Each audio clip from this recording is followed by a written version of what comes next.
In.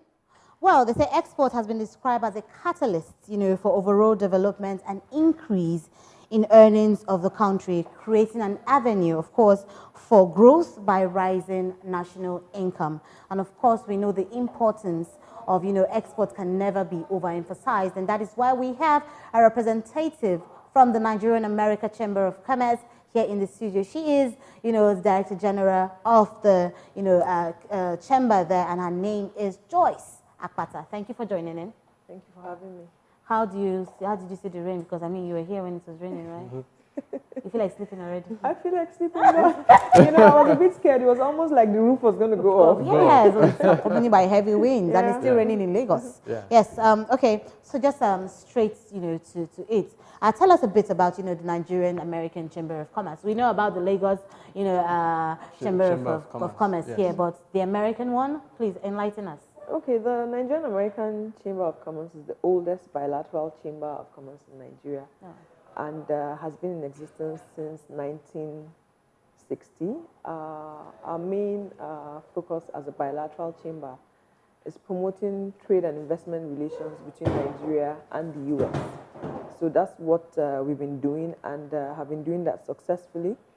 Aside promoting trade and investment, we also do a lot of capacity building, because being a membership organization, we have a large membership base, and membership is made up of various companies, both Nigerian and American companies, and we have companies from most of the various sectors, and different sizes of companies as well. We have the large multinationals, we have the medium-sized indigenous companies, and we have the small businesses as well as members. So we try to come up with programs and initiatives that will be beneficial to all our members across board.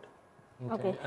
And then in terms of, will I say, so far, in terms of scaling, would you say there's been some sort of impact in these relationships?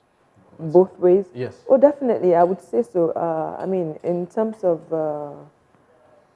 foreign direct investment from U.S. businesses to Nigeria, it's on a steady increase. And aside investment, there's also knowledge and capacity transfer.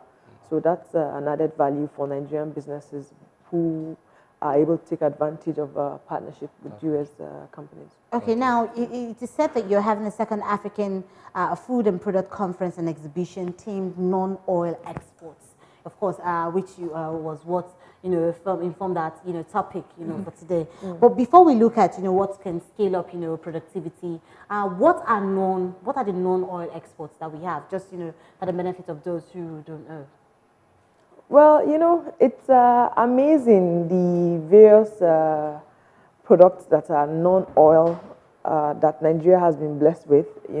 For the past years, we've always focused on oil, and I think that has been a great distraction, because in terms of natural resources, we have them in abundance. We have a lot of agro-commodities that Nigeria has been blessed with. We have cocoa, we have cashews, we have sesame seeds, you have shea butter, you have even palm oil, from the oil palm. You have dozens of various solid minerals, which is relatively untapped.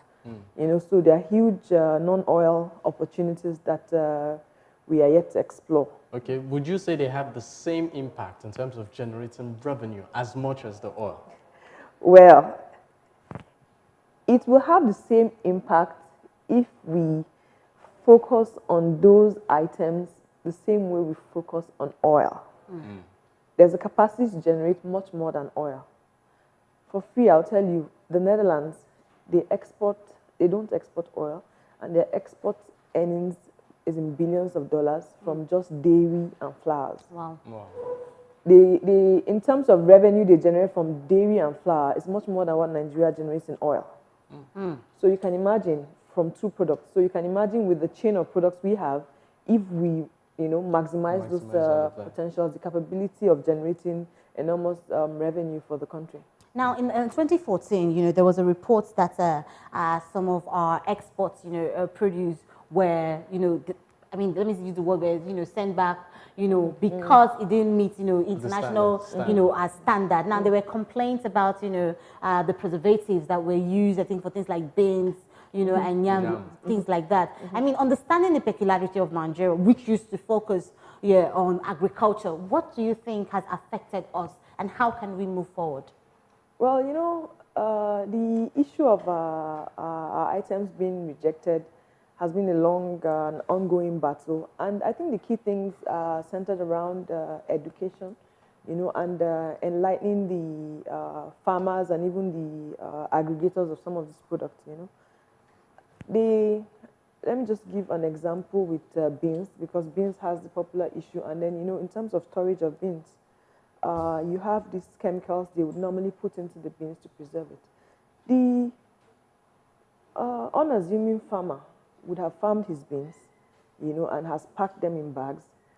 And these chemicals for preservation, he doesn't take the time, or he's not even aware that for maybe every quantity of beans, there should be a quantity of these chemicals that you put in to store it, and so that it doesn't have a negative effect on human beings after consumption. The farmer would just randomly pour in the chemical because he's not aware that, okay, you can measure these things and then it won't have a negative impact. But I mean, if there's more education, if there's more enlightenment, these farmers are able to now, be more aware and do things properly. Those are the key reasons why some of our produce are being rejected. Because I mean, for a lot of international organizations or other countries, they pay attention to details, and they will not compromise on quality, and they would expect you as a nation or you as a producer to do what you needed to do to meet up with their own standard. They won't lower their standard. And as the chamber contributed in any way to bring about this awareness? Or well, what we do a lot of capacity building programs, across board, both for agro businesses, both for businesses that are into garments, because we believe it's critical to work towards achieving international best practice and international standards. So that's something we particularly are keen on and we focus on. We'd also try to engage with some government bodies, in terms of advocacy, to emphasize the need for standards. There are a lot of government agencies that are saddled with responsibilities of ensuring, that those standards are set and met. So they needed to also do more work in that area in ensuring that Nigerian producers, meet those internationally laid down standards. Okay. Now, talking about standards, in case you have Nigerians out there, who might want to export, say, maybe stuff to the US, can they meet you for some sort of guideline or advice in terms of what to do, the do's and don'ts to get their goods over? Oh, definitely. That's one of the things we do in terms of advising them on the steps they needed to take, in terms of advising them of the demands of the US market, so that whatever they do, they prepare towards meeting those demands, and also in terms of assisting them in even access to markets, for opportunities that are available. Now, what do I need as a farmer, to be part of the Nigerian-American, Chamber of Commerce? What are the things that I need? What are the criteria that needs to be met as an entrepreneur? I mean, you said something about, small businesses. So let's say as a small farmer who, let's say, is into yam farming, of course, because we know that these are things that you can export. Yes, yam. What kind of scale do I, what's like the range of things that I need to have? How many acres of land do I need to have before I am part of, your chamber, and then to get the opportunity of exporting, to America? For us as a chamber, we register only businesses, so you have to have a registered company. Okay. That's, because it's open to only registered businesses, so you have to have a registered company. And we have various categories of membership. So based on the company's annual turnover, that will determine the category you're placed under. Okay. So if you're just tuning in, we're discussing non-oil exports, and of course, how we could scale up, productivity to meet global demand. And we have the DG of the Nigerian-American Chamber of Commerce, Joyce Akpata, in the studio to tell us about, what the chamber is doing to improve, exports in Nigeria, and of course, the forthcoming events that they have. Well, of course, we're going to be having an exhibition. She's going to throw, more lights on that. The number to dial is 090 6000, yes, 15000. Please, when calling in, kindly turn down the volume on your TV set. If you find it difficult to reach us to the studio right now, please use our WhatsApp number there displayed on your screen, for our quick WhatsApp messages. Yes? Yeah. Now, let's quickly look at the fourth, coming event. Why are we having this, food and product exhibition? Okay, the African Food and Products Exhibition is a flagship event of the Chamber, and it's a platform that the Chamber has put in place to promote and project indigenous businesses, So in terms of areas of focus, we're looking at the agro sector, we're looking at apparel, we're looking at handcrafts, we're looking at leather goods. So it cuts across anything that's been produced locally. It's to provide these locally grown businesses an opportunity to showcase what their capabilities are, and in terms of the exhibition. And for the conference element is an opportunity for us to get industry experts, to get other businesses that have gone through the ropes and have been successful to come and share knowledge and also pass information, so that these companies who participate and even the general public who register to attend the event are able to gain more knowledge on how best to go about the export business. Okay. Now, looking at the event, sometimes a lot of people might feel, oh, probably your business must have gotten to a certain level, or it's for a certain class of business. Does that also apply in this context? No. It's not for a certain class. It's not in any way elitist. It's all about creating value and adding impact to those businesses. So like I said, in terms of exhibitors, we have the small holder companies, you have the medium-sized companies who are already exporting. You have the bigger corporates also who support some of these businesses, so it's not in any way limited to any size of business. Okay, so let's look at the challenges right now, that you face. I mean, yes, the chamber has been in existence, since, let me say the 60s, yes, the 1960s.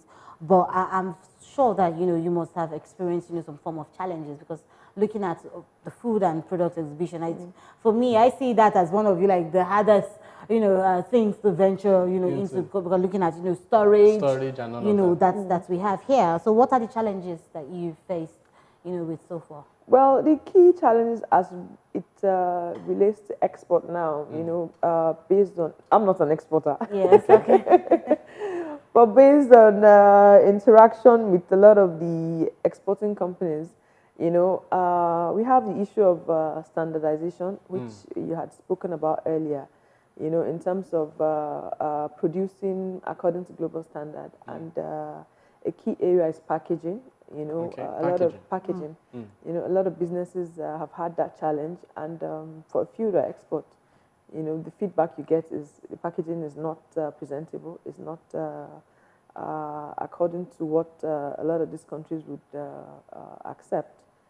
Key thing they focus on is on the labeling, on the key components of whatever is on the package, especially for food-related items, It has to be properly labeled. You have to have the various nutritional values all stated in and clearly marked where it's coming from. And you also have to have the mandatory registrations, like maybe a NAFDAC registration number.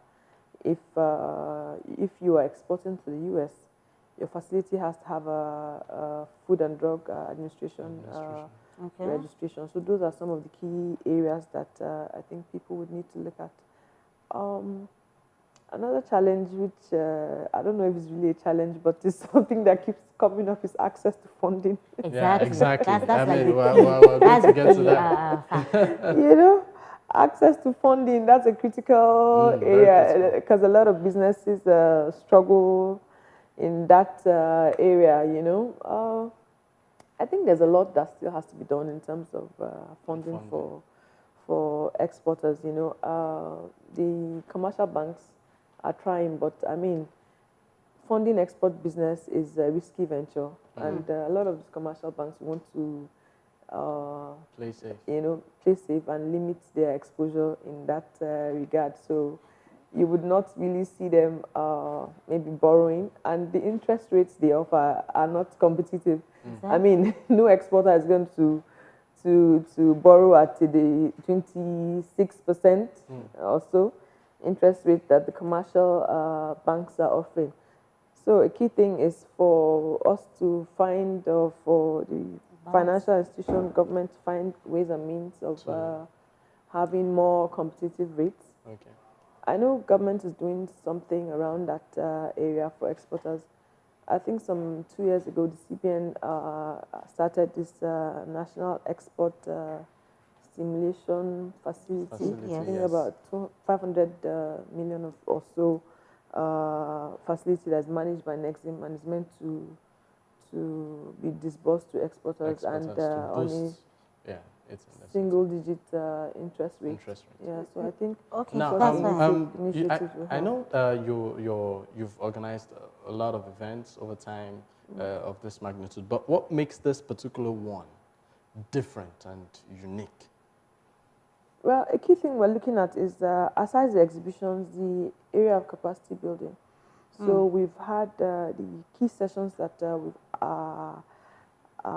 outlined to focus on is access to business funding, because I mean, critical. Companies have to prepare themselves. It's one thing, sometimes the funds are there, but the companies are not even qualified to access those funds because they haven't done their own homework. Because, I mean, you should have some track record. You should have a good corporate governance structure. Those are some of the things that the banks or whatever financial institution would look into. Your credit rating, you know, would also determine how well your books are being kept. Would also determine, you know. So we try to make them understand that it's one thing to cry out that you need funds. It's another thing to be ready to access those funds, because people want to be sure that they're putting their money in something that's valuable. You can't be seeing something that is, you know, clearly not well structured and want to put in your money there because you know it's going to be bad debt at the end of the day. Another area where we're focusing on is access to market, because you know you find a lot of people wanting to export, and you know, and they are clueless. But sometimes I even tell them there's a large local market, and in terms of export, I think markets that remained relatively untapped is the West African and the African regional market. Okay. You know, I think for a lot of budding exporters, if they could use that to cut their teeth, you know, and learn the ropes, you know, start with the smaller surrounding neighboring countries, try Africa, and then you can then venture into Europe or the US markets, and also at least you learn the ropes gradually. So access to market is another. Okay, cool. Thank you. We're going to be, you know, looking at people that can, you know, be part of, you know, the exhibition, you know, at the non-oil exports, you know, food and products, you know, event that is coming up in a few weeks' time, yes, in the month of May. But right now, we'll take a break. And when we return, I hope that the network is back, right? Yeah, and when we return, yes, you can call in to make your contributions. Stay tuned. Yes, thank you for staying tuned. We're still talking about non-oil exports and how we can scale up productivity here in Nigeria to meet global demand. We have in the studio with us Joyce Akpata. She's the DG of the Nigerian-American Chamber of Commerce here in Lagos State. Now they have, you know, the forthcoming events of, you know, African Food and Product Conference exhibition, you know, that is going to be taking place in the month of May. So we're going to be looking at how you know, over there can be part of this wonderful, you know, exhibition and conference. Yes, so let's go straight into it. It is said that it's the biggest food and product exhibition, you know, in Nigeria, right? Oh, definitely. Oh. So we're going to be, well, now when you say food, is anybody going to be cooking? Unfortunately, not. We're looking at locally manufactured products, locally grown products. So in terms of food, you could have packaged foods. Of course, last year we had some people that made some local ice cream. Very interesting. Oh, sometimes you underestimate some of these things. Something I found interesting was one company that had coconut milk gari. Coconut milk gari. I Yeah, don't understand. so like it was mixed together or what? Yeah, so when you're taking the gari, it has the coconut flavor. Sure. Yeah, so it's so I mean, people are doing quite a lot. You have sesame seed. Will I call them crackers now? You have people doing tiger nut milk. Okay. Tiger nut flour that's used for different things. So I mean when you people call it tiger nut, people think that it's one very big thing. It's ayao for people that are in the northern part of the country. I think it's ofio. They call it. They call it ofio. We will call it aya in the north. Yeah. Those things that you pick from the grass. And they call it very, tiger nut. Well, it's very healthy. It's very healthy, and it's become very popular for health conscious people these days. Yeah. So we've heard now. So for this conference, so it simply means that people who have packaged foods can be part of it. Now, is it for free? Can I exhibit for free? No, exhibition comes at a cost.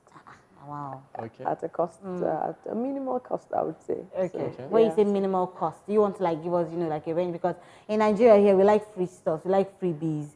If you tell me, come here and exhibit your stuff for free, I'll be very excited. And most of the time, when you say things are minimal, then we start to hear things like 100,000.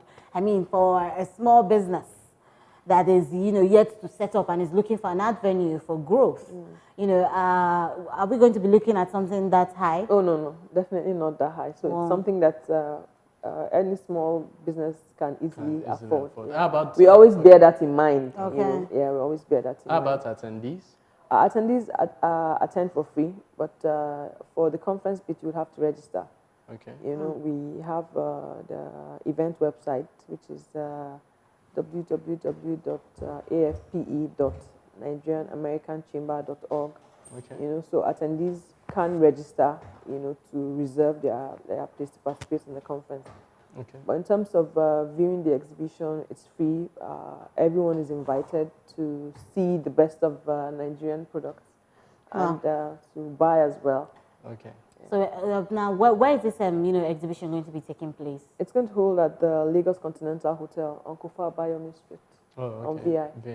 And how many exhibitors are we looking at having? We should we should have over 100.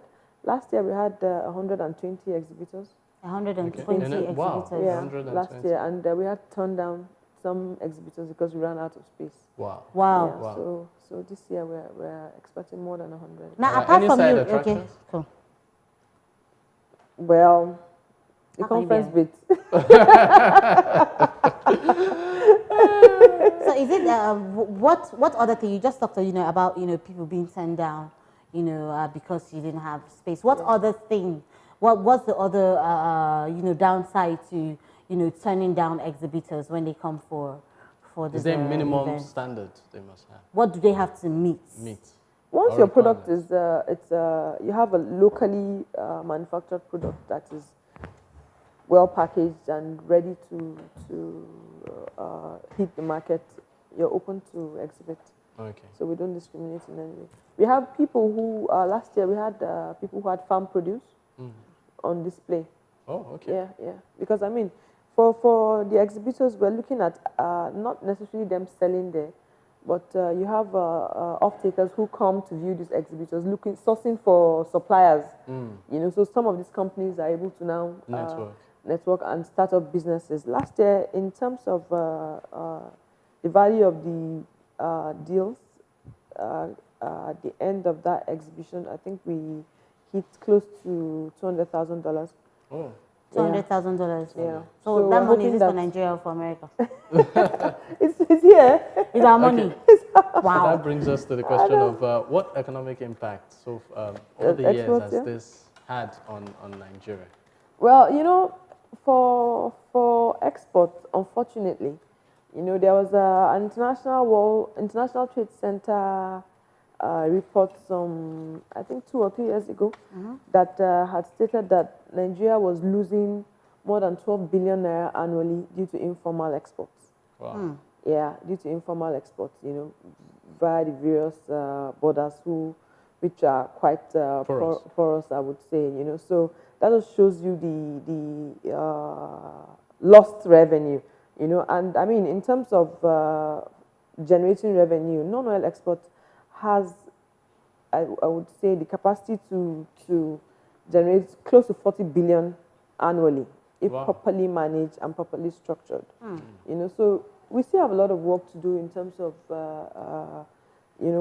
getting it right with non-oil export. So the opportunities abound. You have a lot of rich economies or countries in the world, who are that big or have achieved that status via non-oil export. Okay. And I don't see any reason why Nigeria cannot achieve that as well. Oh, fantastic. Now, from information, we had it that as last year when you had this exhibition, you had about 1,500 attendees, and this year, you're expecting about 2,500, attendees. What's the security, going to be like for this? Especially crowd control. The crowd control. And all of that. Oh, definitely. We work with some security companies, and we also have the police around the hotel as well. So I mean, in today's Nigeria, that's a very critical area. Very critical. You don't take for granted. So it's something we don't toy with as well. We see that's very important. So that's top of our mind. Now, I have been privileged to attend some of this kind of exhibition, and one thing we noticed that after the exhibition, most of this, let me say, small businesses, they find it difficult, to sell. And that is due to the fact that there is no reach. Once the exhibition ends, that's the end. I mean, I can't see you anywhere. I don't know where to find your product. Now, is there anything you're doing in the part of your, your capacity building to ensure that, after this exhibition, there's some sort of follow-up. There's a follow-up to know that, okay, I can find this produce, here, and I can get it, anytime I want it. A key thing that we are doing to avert such situation is to properly brief exhibitors. Okay. We try to make them understand that, firstly, the sole aim of the exhibition is not just to sell, because it's not a market.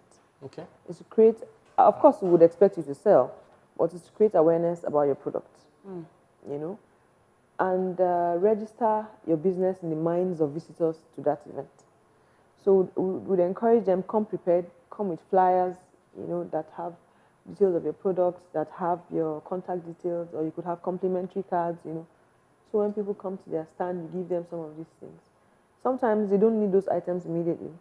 But then after the exhibition, when they need it, you come to mind. They would have had your contact details because they had your flyers. We also encourage them to have maybe like a register to take contact details of all visitors to their stands. And any particular needs any of those visitors might have. So after the event, you are able to also follow up with those companies. On our own part, what we also do, we have a brochure for the event. Okay. So we'd also list all the exhibitors with kind of products and their contact details. Attendees go with these brochures as well. They can always refer to those brochures for information about this contact. And when we have some visitors reaching out to us after the event, asking for contacts for some of these exhibitors, we would also share those contacts so that they're able to reach out to them.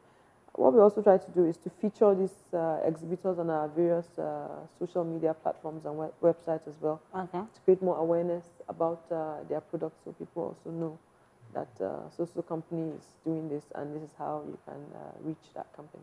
Okay, just a quick one. Now, over time, we've seen where people, come to exhibitions. Is there some sort of, do they get some sort of discount? I'm talking about when people, because when people hear of exhibition, the first thing people think of is, I should get it at, Definitely, okay. definitely. So I can price it.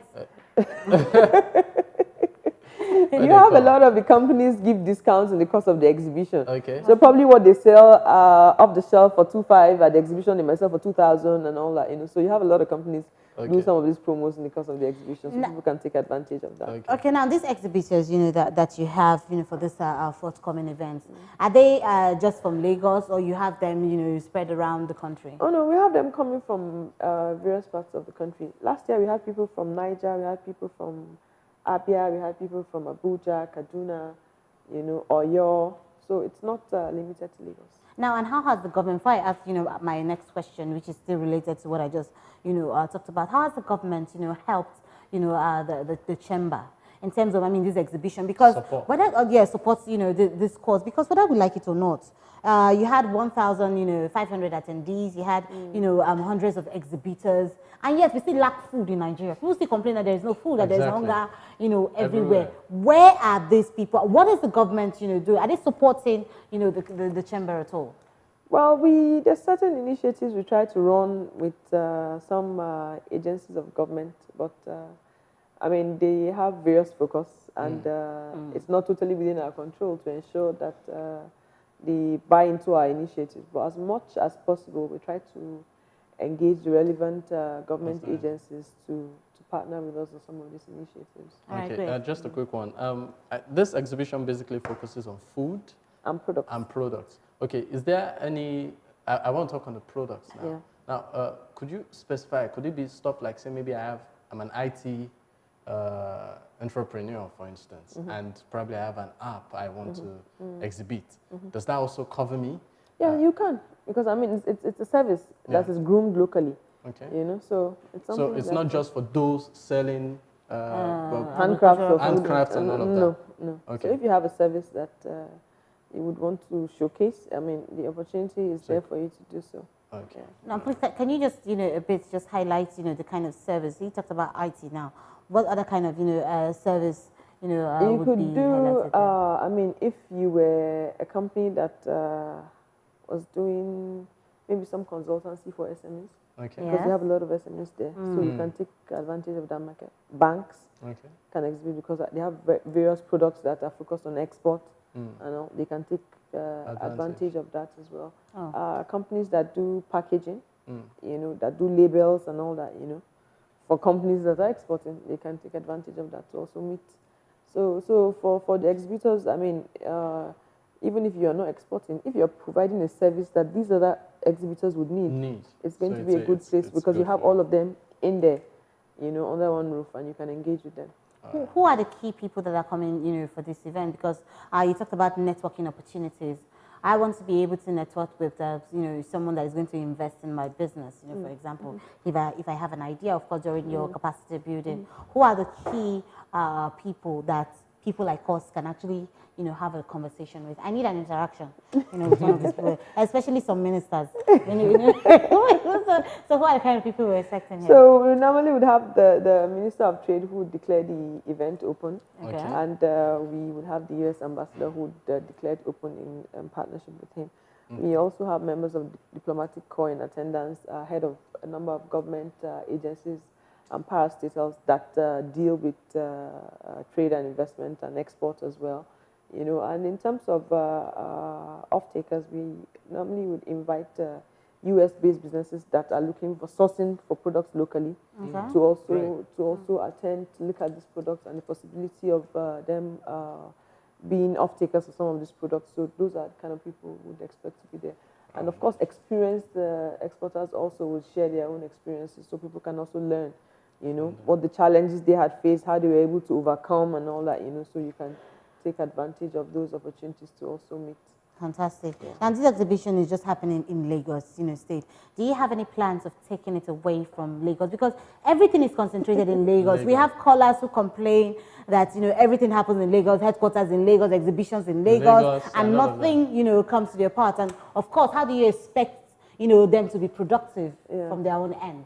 Well, as a Chamber of Commerce, Nigerian-American Chamber of Commerce has chapters across about 7 states in Nigeria. Okay. So we'll try as much as possible to replicate these events around. Currently, our Kaduna chapter host a similar exhibition, usually in September in Abuja. Okay. So at least we've taken that. And then last year we had some exhibition also in Abia State. Okay. You know, so we're trying to see how Expand. to No, expand. you have to expand because many of us, like let me speak from the point of a layman. As an exporter, it simply means that I should have access to visa, right? Yeah, because I have to export. No, I mean I have to export, my You're not goods. exporting yourself. Won't I be the one to take my product there? I mean, like, let me ask from the lay, because we're running out of time, but from a lay, man's point of view, as an exporter, I'll be the one transporting my goods myself. You're not taking it yourself. The shipping company does that. All you need to do is to package your products, take it to the shipping company. The receiver at the other end will have the goods delivered to you. You don't necessarily have to go there yourself. What? Oh, really? So, which means I cannot interface, with my prospective client. Gradually, you would. Gradually, definitely, ultimately. But Okay, at so the we shouldn't starting think of getting visa now that Not we are now. exporters. All right, thank you so much. So when is this event, taking place? It's on Friday and Saturday, 25th and 26th of May. And that's going to just be like the one-off here in Lagos. Yes, it's over the 2-day period. When is it starting and when is it ending? It starts on Friday Okay. at 9 a.m. We'll start on Friday and end on Saturday. Saturday gives opportunity for those working to at least also participate actively. Yeah. So it's a conscious. We took cognizance of that in fixing the date. The date. Yeah. Okay. And so for people like us that are, partnering with you, we have stands, right, to come and exhibit our own services. Oh, definitely. That's really good. So fantastic. there'll be welfare, free Wi-Fi, food, and everything. Free transport. Wow, really? That's interesting. We like Osho free. Thank you so much, Joyce, Thank you for very gracing much, the and show. thanks for having me. Yes, we hope that this has enlightened, us. I know that so many of us couldn't call in, because of the network issue, and that's due to, the heavy downpour. Exactly. Remember, wherever it rains, yes, most times you have distortion and you even find it difficult to connect, on your mobile phone. But let's not forget that we could watch the repeat of this episode today at midnight, and also you could, get a glimpse of it on social media, also at the Rave TV channel. at Rave TV channel. And of course, you want to be part of this, great exhibition that is happening on the 25th, and you want to meet, our humble self, the DG, myself, we'll be working side by side, you want to meet Rave TV. Of course, you might want to join. Is there a website where people could actually, sign in? Yeah, it's www.afpe.nigerian-american-chamber.org. Okay. And they can also follow our social media handles and get more information on our website as well. Thank All you right. Thank so you so much. much. Thank you so Thank much. you. Joyce, we'll do this again at same time tomorrow. From myself, Amina Ataru, Dakwa Deboye, Benga Ayonuga, the fantastic crew, behind the camera. Thank you so much. And of course, for all of you who made this show interestingly possible today, thank you. Let's do this again, same time tomorrow. Keep a date. Bye-bye.